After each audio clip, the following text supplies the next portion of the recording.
Bagaimana pandangan Ustadz dengan laki-laki yang berambut panjang? Apakah itu termasuk menyerupai perempuan? Saya belajar ke salah seorang syekh. Ketika itu ada yang nanya, "Syekh, apa betul Nabi Muhammad itu rambutnya panjang?" Maka syekh menjawab, Nabi Muhammad itu tinggalnya di gurun pasir. Gurun pasir itu cuacanya panas.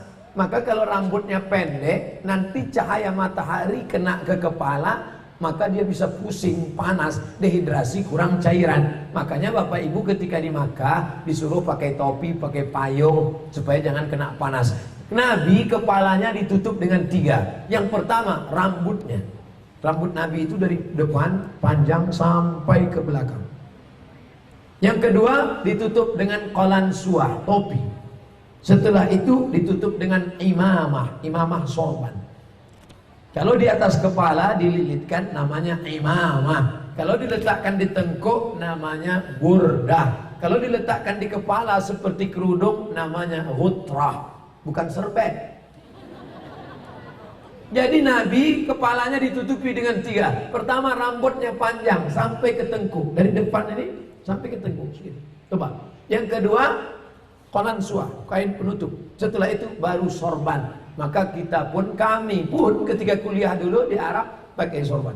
Pakai untuk apa? Supaya jangan kena panas terik. Musim dingin di bawah derajat 0, 5 derajat, 10 derajat, di bawah 0 dingin. Maka kepala juga ditutup pakai sorban. Sekarang kenapa Ustaz nggak pakai sorban? Saya sekarang kepanasan. Tapi saya tidak menyalahkan para habaib pakai sorban.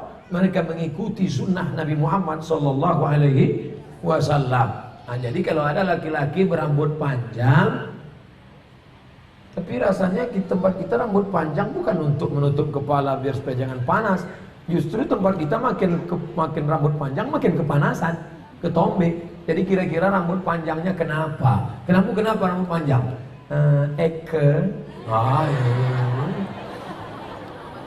Tapi tidak semua yang berambut panjang itu karena mengikuti perempuan. Jadi tidak bisa kita hukum serta-merta kalau rambut panjang LGBT.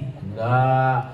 Maka yang LGBT itu kalau menyerupai perempuan, la'anallahul mutasabbihin minar rijal bin nisa. Allah melaknat laki-laki yang menyerupai perempuan dan perempuan yang menyerupai laki-laki. Mudah-mudahan anak kita terjaga dari LGBT. Tapi sebetulnya LGBT itu nama yang terlalu keren. Orang malah bangga sekarang disebut itu LGBT, itu bangga. Saya tidak setuju dengan LGBT. Tapi saya malu mau nyebutnya di depan para kiai. Boleh saya sebut? Jangan sebut LGBT. Buat sebut nama yang mengejek, merendahkan, menghinakan. Apa namanya?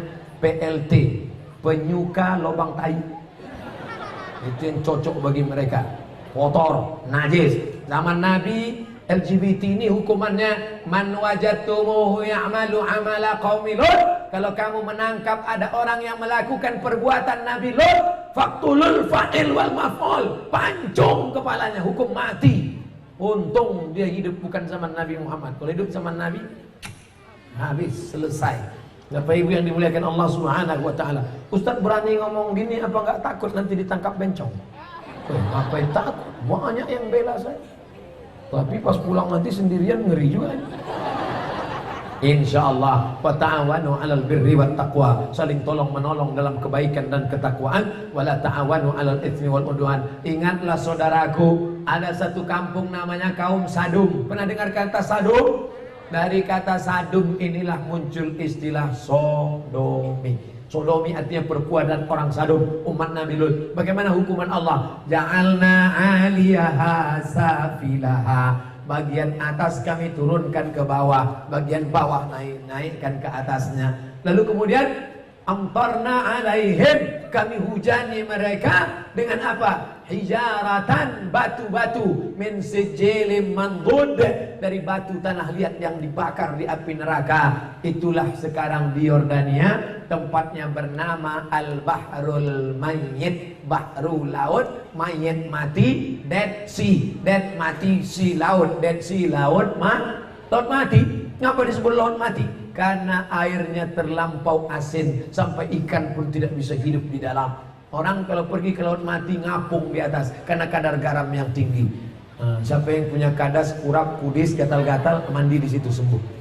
Di Yordania. Bapak Ibu yang dimuliakan Allah SWT, Pompei salah satu kampung yang diisi oleh homo. Lalu kemudian datang lahar dari bukit turun ke bawah, rata dengan tanah, sampai mereka berubah menjadi patung-patung batu karena ditimpa oleh lahar. Tidak sempat merubah ekspresi wajah. Ekspresi wajah orang homo yang mati dalam keadaan melakukan hubungan seksual terlarang tak sempat merubah dari wajah kesakitan dengan wajah penderitaan. Begitu yang dialami masyarakat Pompei. Oleh sebab itu kita berdakwah mengajak bukan karena benci, tapi karena ingin menyelamatkan supaya kita selamat. La ta'murunna bil ma'ruf, ajak mereka berbuat baik, wala tanhauna 'anil munkar, larang mereka jangan sampai melakukan perbuatan mungkar. Kalau kamu diam saja, aku tidak khawatir, kata Sayyidina Ali, aku tidak khawatir tentang betul dan batil, batil dan betul, karena dunia ini isinya betul dan batil. Yang aku khawatirkan adalah ketika kebatilan merajalela, orang yang betul diam. Karena orang betul diam,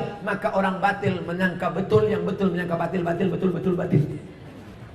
Orang yang betul diam, ibu yang betul diam, bapak yang betul diam, yang batil berkuar. Akhirnya yang batil merasa betul, orang yang betul diam. 1000 bahasa. As-sakitu anil haq syaitan akhras. Orang yang betul tapi diam melihat kebenaran diinjak-injak, dia adalah syaitan akhras, setan bisu. Begitu kata Imam Abu Ali Ad-Daqqaq yang dikutip oleh Imam An-Nawawi dalam kitab Al-Minhaj Syarah Sahih Muslim Ibn Al-Hajjaj. Maka bersuaralah saudaraku, anak-anak muda, lawan kemungkaran ini. Terus berperang dengan HP-mu. HP-mu adalah senjata, bukan menebarkan kebencian, bukan menebarkan hoax, tapi dalam rangka watawasau bil haq watawasau bis sabr.